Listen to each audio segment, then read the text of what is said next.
Jadi ketika membangun usaha ini tuh yang terpikir bagi saya, usaha ini tuh harus bisa menghidupi lingkungan sekitar. Produksi yang baru, tapi bikin dong yang model baru lagi agar wajah baru dari produk Gononya ada terus. Masukan-masukan dari konsumen atau tamu yang datang itu kami jadikan sebagai pembelajaran untuk terus meningkatkan hasil karya itu.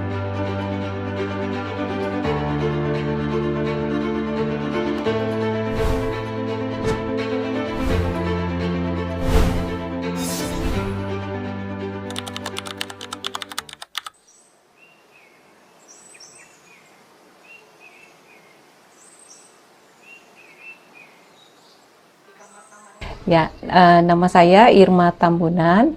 Saya founder usaha Gonau Handcraft, usaha berbasis kria di Kota Jambi. Ya, kalau saya sebelum memulai usaha ini, saya adalah seorang penulis, jurnalis, dan editor yang kantornya di Jakarta. Saya ditempatkan di Kota Jambi.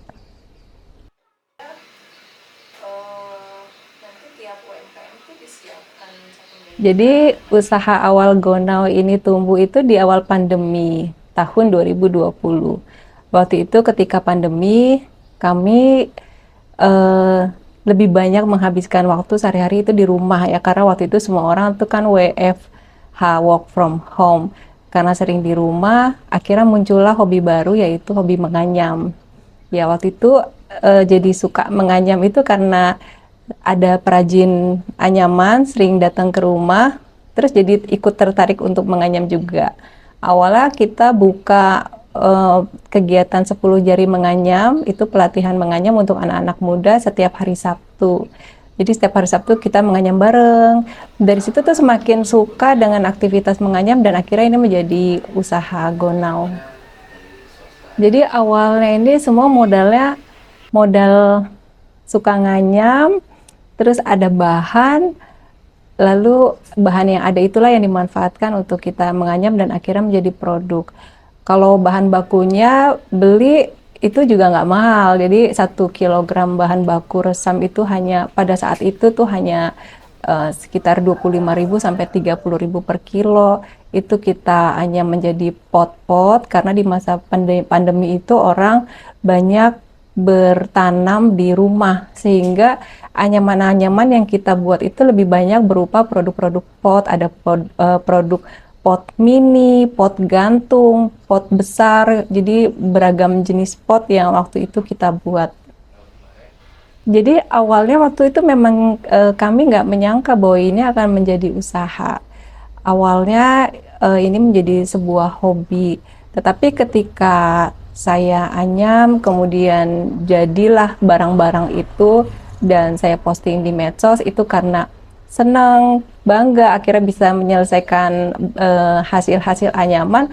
Ternyata teman-teman itu yang waktu itu kebanyakan dari Jakarta itu aku pesen dong, pesen. Nah, jadi awal-awalnya dulu itu adalah teman-teman dekat dan saudara-saudara itu mereka ikut pesen pot-pot anyaman.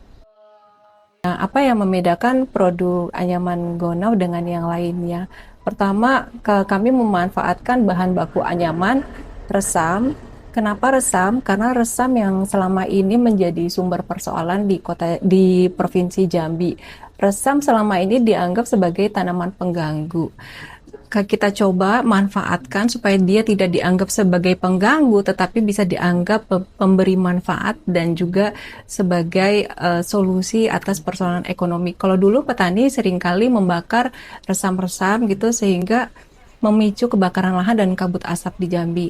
Kami coba edukasi ke petani untuk jangan dibakar, tapi panen aja dan kita akan beli dan mereka akan menjadi mitra kami dan kami akan manfaatkan untuk menjadi bahan baku anyaman. Kalau petaninya tertarik, mereka juga akan kita ajarkan untuk menganyam sehingga itu menjadi sumber pendapatan baru untuk para petani. Nah, jadi resam sebelum dianyam, resam ini dipanen.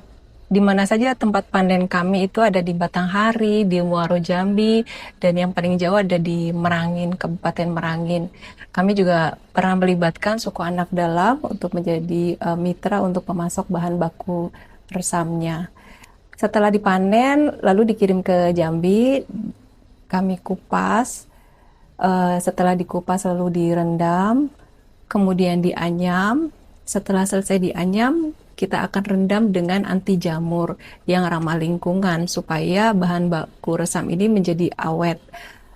Perendaman itu sampai 3 kali, jadi setelah kering, kemudian kita rendam lagi, kering kembali, kita rendam kembali sampai kondisi resamnya ini sudah benar-benar dia akan awet, tahan lama.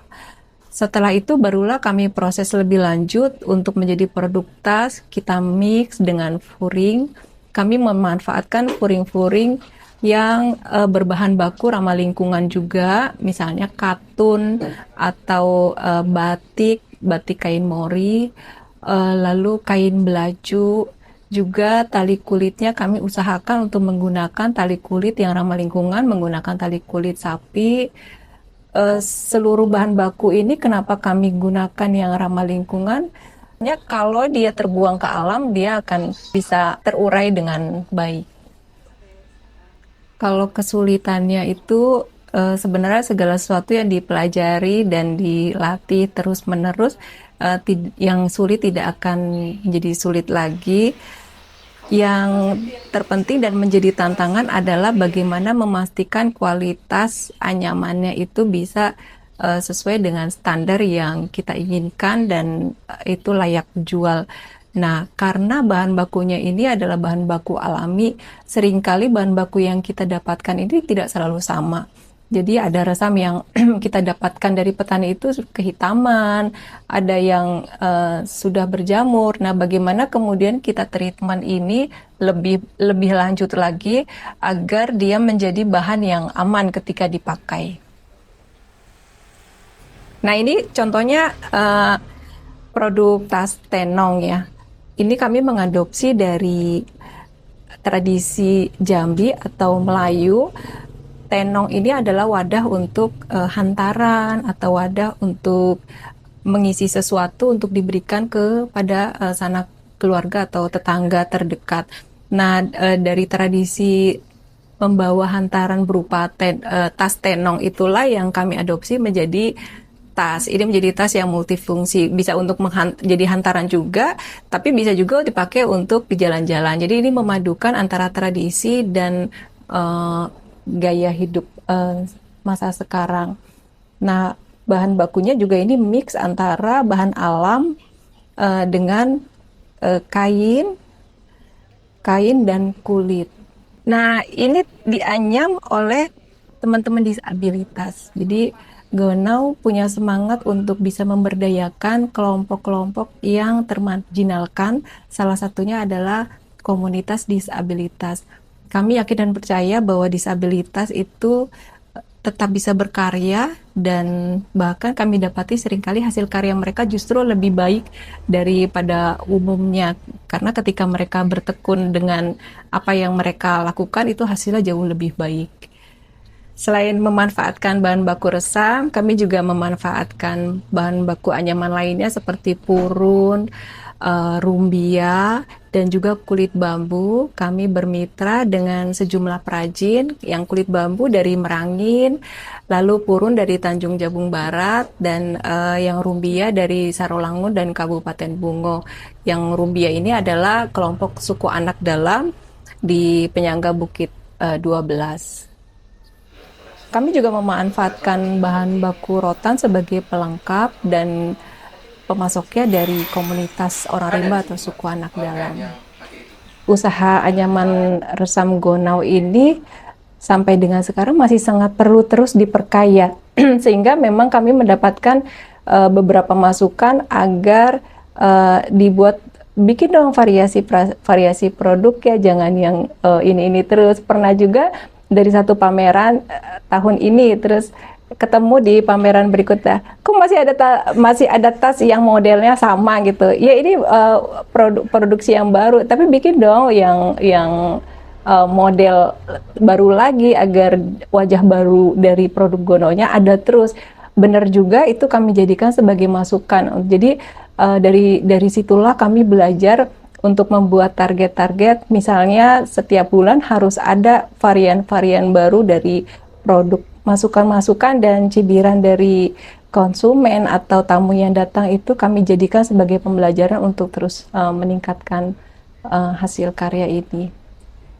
Ada saat-saat di luar musim pameran atau di luar musim liburan itu yang sepi ya, misalnya ini kami memprediksi di bulan Ramadan seperti sekarang ini pasti bulan yang sepi gitu, tetapi ini kami jadikan momen untuk saatnya nyetok. Jadi ketika pasar lagi sepi, itulah saat kami nyetok atau mulai menciptakan varian-varian produk baru dan mulai mendesain yang kreasi baru, sehingga nanti ketika mendekati musim-musim ramai pembeli itu kita udah ready dengan stok-stok baru kami.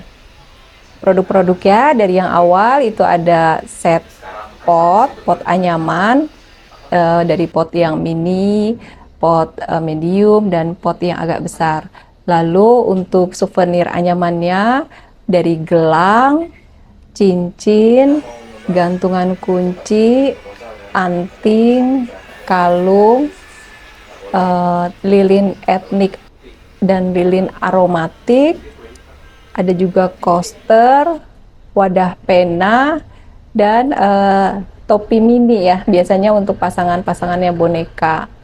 Ada juga vas bunga, lalu ada wall decor, kap lampu, dan untuk tas dan dompet, karena ini yang menjadi yang utamanya, tasnya itu ada beragam jenis, mulai dari handbag, tas tenong, tas tote bag, lalu tas-tas yang jumbo dengan beragam variannya. Kalau sosok yang paling teguh dalam mengawal usaha ini ya suami, dan dibantu oleh anak-anak. Jadi kenapa suami? Karena saya itu kan orangnya mudian ya, terus ngelupain gitu atau nyuekin. Nah itu suami yang terus nyemangatin untuk jangan tinggalin Gonau-nya tuh, kalau bonding dengan Gonau-nya berkurang nanti makin jauh. Jadi suami yang terus nyemangatin untuk mengelola ini. Yang nyediain display-displaynya tuh semua suami. Ini semua rak-raknya, terus untuk dindingnya, fotografinya juga di backup sama suami. Jadi karena kalau kita sendiri tidak akan mungkin terkelola itu. Jadi dulu kan awalnya, karena ini dulu Gonau ini awalnya tuh lebih ke komunitas gitu. Jadi dulunya tuh tidak terpikir untuk jualan produk, tetapi lebih terpikir untuk menghidupkan komunitas yang melestarikan dunia anyaman gitu. Seiring dengan berjalannya waktu, akhirnya lahirlah produk-produk, kemudian jadilah Gonau gitu. Gonau yang menjual hasil produknya.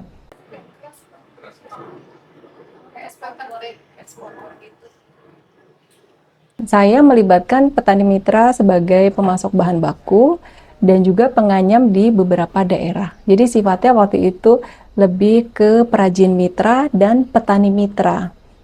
Ada pandan hutan. Ini buat anak teknik ya, Mbak? Oh iya, bisa. Sama untuk saat ini yang timnya ada 2 orang yang di workshop. Nah, yang selebihnya itu ada di kabupaten lain yang melibatkan perajin mitra itu. Selain orang datang ke sini untuk lihat-lihat produknya dan membeli produknya, kami untuk di Kota Jambi juga produknya tersedia di toko oleh-oleh Tempoyak, lalu di bandara, dan di Dekranasda Provinsi Jambi di Teho. Lalu kami juga ada toko di Podomoro Golf View di Jakarta untuk memasarkan produknya, ini toko kecil. Selebihnya kami lebih banyak memasarkan produk ini di pameran, lalu juga pesanan-pesanan korporat, misalkan dari Pemda DKI atau dari Bank Jakarta, DKI Jakarta dulu pernah memesan, lalu kalau yang lokal di sini dari beberapa korporat dan BUMN atau BUMD di Kota Jambi ini. Dan sebagian lainnya dipasarkan lewat medsos. Jadi ketika membangun usaha ini tuh yang terpikir bagi saya, usaha ini tuh harus bisa menghidupi lingkungan sekitar. Dalam hal ini kami coba fokus untuk komunitas disabilitas.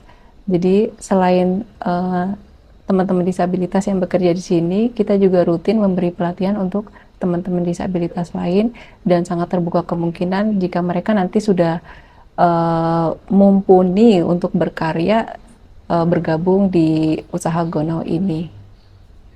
Salah satu yang menjadi mimpi kami adalah bisa memperluas pasar ke ekspor, ke luar negeri.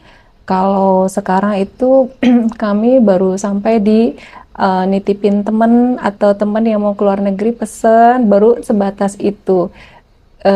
Kami punya impian agar bisa mengekspor langsung produk-produk anyaman dari Jambi ini.